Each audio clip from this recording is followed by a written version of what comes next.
High বন্ধুরা, কেমন আছেন সবাই? আশা করছি ভালো আছেন। আমার নতুন আরও একটি ব্লগে তোমাদের সবাইকে স্বাগত জানাই।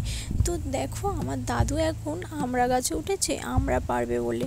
তো মাসিদের অনেকগুলো আমড়া গাছ, তো গাছ ভর্তি কত ফল হয়ে আছে দেখো। তো দাদু এখন এই আমড়াগুলো গাছ থেকে পেড়ে নিয়ে বাজারে নিয়ে যাবে। তো দেখো, দাদু এখন আর কুশি করে নিয়েছে, নিয়ে ওতে জাল লাগিয়ে নিয়েছে, কারণ আমড়াগুলো নিচে পড়ে গেলে ফেটে যাবে, ওই আমড়াগুলো আর বিক্রি হবে না। তো তাই দাদু এইভাবে আমড়াগুলো পারছে এখন। তো আমড়ার সাইজগুলো একবার দেখো। তারপরে দেখো, মাসি আমড়াগুলো গুঁড়াচ্ছে। তো দাদু আমড়া পারছে আর মাসি গুঁড়াচ্ছে। তো গুঁড়িয়ে এখন আমড়াগুলো টে ভর্তি করছে। তো কতগুলো আমড়া হয়েছে দেখো। তো এটা সব গাছের আমড়া না, তো সব আমড়াগুলো পাড়া হয়নি, এটা গাছের এক সাইডের আমড়াগুলো পেরেছে, তাই এত আমড়া হয়েছে। খুবই ফ্রেশ আমড়াগুলো।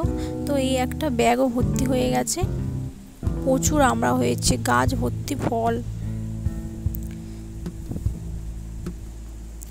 তো টাটা বন্ধুরা, ভিডিওটা এখানে শেষ করলাম।